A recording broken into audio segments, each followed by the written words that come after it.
اچھا، اب ہم کچھ special forms of business organisation کی ڈسکشن کریں گے۔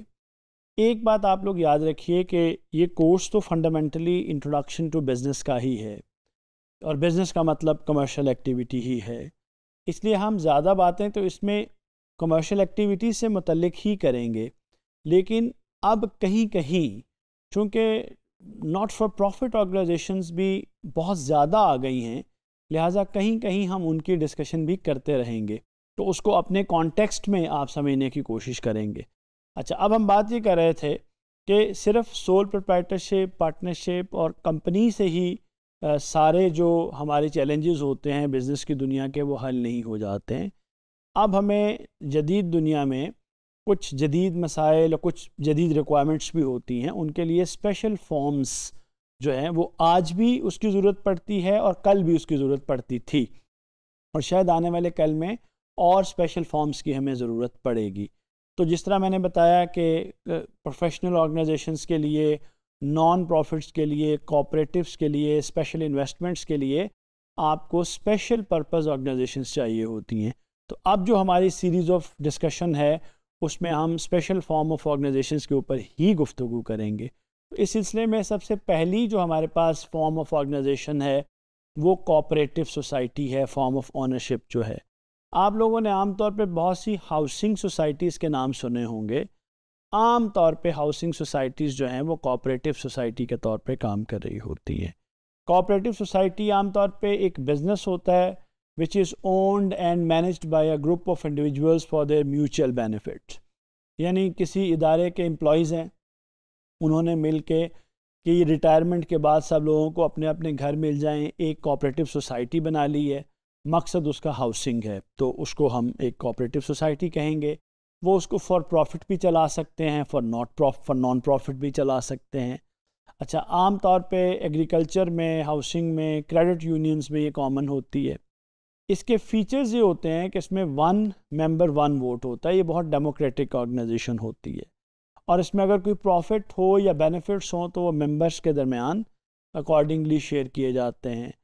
ان کی جو رجسٹریشن ہے کوآپریٹیو سوسائٹیز کی وہ کمپنیز ایکٹ کے تحت نہیں ہوتی، بلکہ یہ کوآپریٹیو سوسائٹیز ایکٹ 1925 ہے، پاکستان نے جس کو اڈاپٹ کیا ہوا ہے اس کے مطابق ہوتی ہے۔ تو اس میں نے بتایا کہ ہاؤسنگ سوسائٹیز تو ہوتی ہی ہوتی ہیں، اس میں فارمرز کی سوسائٹیز بھی ہوتی ہیں، اس میں یوٹیلیٹی کوآپریٹیوز بھی ہوتی ہیں۔ اچھا، ایک اور فارم آف آرگنائزیشن جو عام طور پہ ٹیمپریری بھی ہو سکتی ہے اور لانگ ٹرم بھی، وہ جوائنٹ وینچرز ہوتے ہیں جن کو جیویز کہا جاتا ہے۔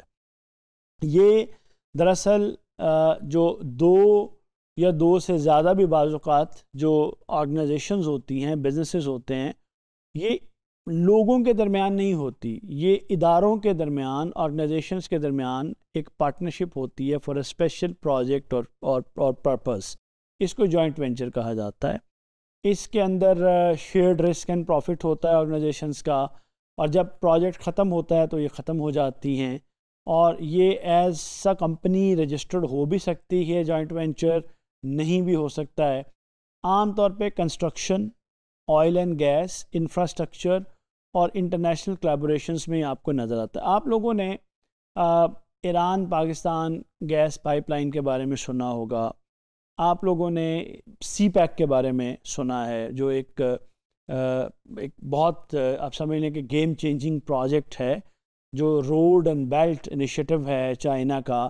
اس کے اندر یہ جو اکنامک کوریڈور بن رہا ہے ہمارا سی پیک کے نام سے، اس کے اندر بہت سارے جوائنٹ وینچرز ہیں، کنٹریز کے بھی جوائنٹ وینچرز ہیں، کمپنیز کے بھی جوائنٹ وینچرز ہیں، چونکہ سی پیک کے تحت جو ہے وہ آپ کے ملٹیپل ٹائپ آف کلیبوریشنز ہیں۔ اس میں روڈ پروجیکٹس بھی ہیں، اس میں بلڈنگ پروجیکٹس بھی ہیں، اس میں انرجی پروجیکٹس بھی ہیں۔ تو بہت ساری ممالک نے بھی اور بہت ساری کمپنیز نے بھی جیویز بنائے ہوئے ہیں تاکہ وہ سی پیک یا دوسرے پروجیکٹس کو چلا سکیں۔ تو یہ بھی ایک اسپیشل فارم آف آرگنائزیشن ہے۔ اسی طرح آج کل ایک بہت مقبول فارم آف آرگنائزیشن ہے، بہت پاپولر ہے، اس کو فرنچائز بزنس کہا جاتا ہے۔ تو جو فرنچائزنگ کا بزنس ماڈل ہے اس میں ہوتا یہ ہے کہ ایک بڑا اسٹیبلشڈ بزنس چھوٹے انویسٹرز کو اپنا پارٹنر بناتا ہے، ان کو اپنی بعض اوقات پروڈکٹ کو سیل کرنے کے، بعض اوقات اپنے بزنس کی پروڈکشن کے رائٹس دیتا ہے، اس کو ہم فرنچائز کہتے ہیں۔ آپ کو یہ ٹیلی کام سیکٹر میں فرنچائز نظر آتی ہیں، آپ کو ریسٹورنٹ سیکٹر میں فرنچائز نظر آتی ہیں، آپ کو اس کے علاوہ اور بہت سارے سیکٹرز ہیں جہاں پر آپ کو فرنچائز کا بزنس نظر آتا ہے۔ تو فرنچائز بھی ایک طرح سے ایک بڑی اور چھوٹی آرگنائزیشنز کے درمیان پارٹنرشپس ہوتی ہیں جن کا مقصد یہ ہوتا ہے کہ ایکسپینشن حاصل کی جائے۔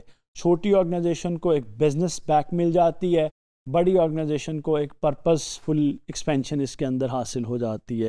تو یہ ایک بزنس ماڈل ہوتا ہے جس میں ایک فرنچائزی کچھ پے کرتا ہے کسی برانڈ کے لیے، پروڈکٹ کے لیے یا سسٹم کے لیے، اور پھر وہ اس کو اسٹیبلش کر لیتا ہے۔ فرنچائزی عام طور پہ انڈیپینڈنٹلی آپریٹ کرتا ہے انڈر دا فرنچائزرز برانڈ، اور فرنچائزر جو ہے وہ مارکیٹنگ، ٹریننگ اینڈ سپورٹ اس کو پرووائڈ کرتا ہے۔